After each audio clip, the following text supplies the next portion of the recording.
Hello, everyone, and today I'm going to explain to you how easy it is to actually get a workshop and make money from that workshop with the new economy system. And it is much easier than you really believe. Step one comes from picking the right location. Now, you have to think, first of all, if you are going to be staying in this location for when you're going to become a mercenary or vassal, as workshops are now very expensive to buy and can run over 30,000 to get.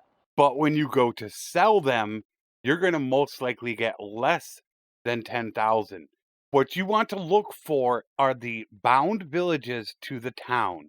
You want to try to ignore the castle bound villages.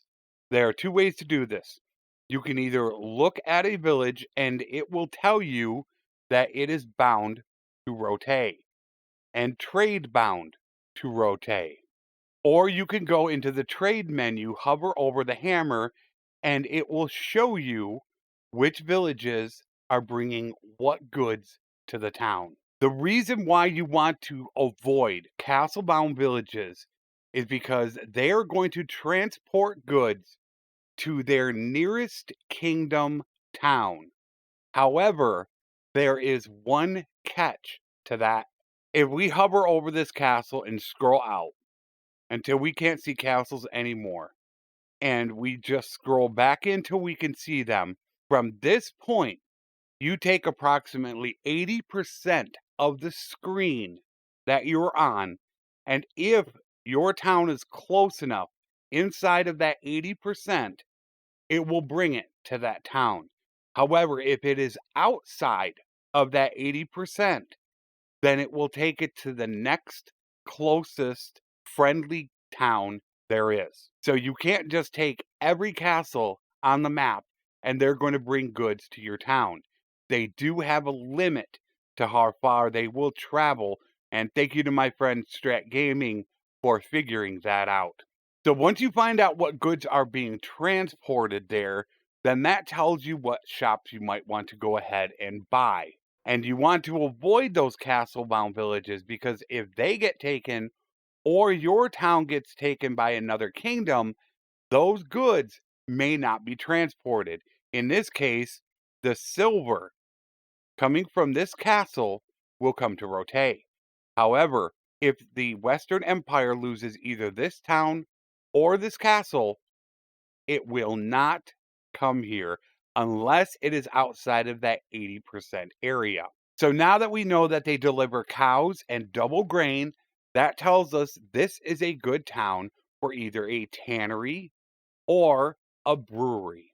Once you found the shop that you want, you then need to look at the input and the output. Now, this can be a little deceiving depending on if armies come through or caravans come through. But always remember this rule: input green, output red. That's what we are looking for. The input for grain is, you can see here, is green. Now, to get these numbers, you need to have 50 trade. However, if you don't have 50 trade, you can still look at what the global average is. All you do is hover over the number and it will tell you that it is near its average price. You want it to be at or below the average. Next, we will look at the beer. The beer is yellow, which tells us that it's about normal. So once again, if you do not have the 50 trade to see that, hover over it, and there you go. It is near its average price. So that tells you that this shop will make about average profit.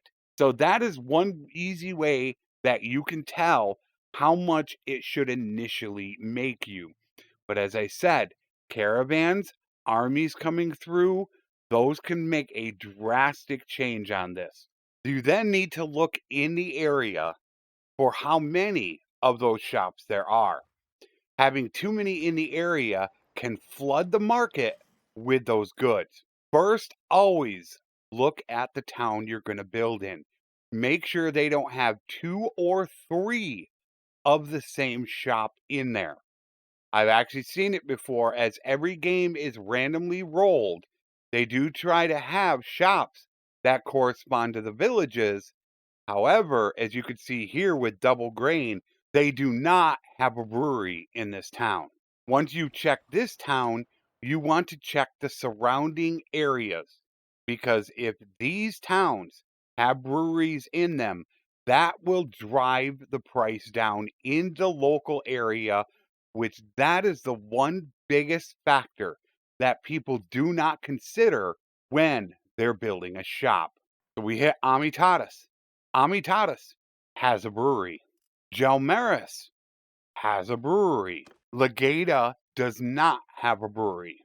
So in our immediate area, 2 of the 4 towns do have breweries in them. So that's what you want to look for, because if nobody has anything going in that area, you're going to be the only one cornering the market. So pay very close attention to what is in the area as well. And as Strat Gaming also found out, if shops go bankrupt, which could take years to do, the computer will change them over to something in the area. So later on, after a few years, if you notice your shop isn't making money, check the area once again to make sure there aren't too many shops like yours in that area. The final step in the process, and this is optional to do, and that is micromanaging. You owned this shop, therefore you're going to make money on it. So what you want to make sure is that the input is below market value and the output is above market value. Don't be afraid to buy the output. If it's a consumable, you're going to be using it. If it's not and it's cheap, you can go ahead and sell it and make money off of that. A rule of thumb that I like to do when I do the input is I like to take this down to light green, not this dark green that you see here. That is light green. If the price goes too low, caravans will swoop it up. So it goes from bright red to yellow to light green to dark green. So when you're giving input to the town, just let it go to the light green so caravans don't swoop on it, and buy the output from time to time, because it's your shop, you're spending that money, and it's just going to get funneled back into you eventually when they need to buy more products in the trade menu. So in conclusion, is the 1.8 workshop video still relevant? And it is 100% relevant. Those are for people that do not want to try to go find a shop near them. They can go buy the workshop video, and that is step 1 in the process. So that can cancel out step 1 for you if you watch my 1.8 workshop video. Then you want to take step 2 and check that input and output to make sure that the input is green or below average and the output is red or above average. Then you want to check the town to see if it has multiple in it, and check the surrounding areas to see how many of those shops are also near you. If you want, you can then micromanage to go ahead and get even more profit.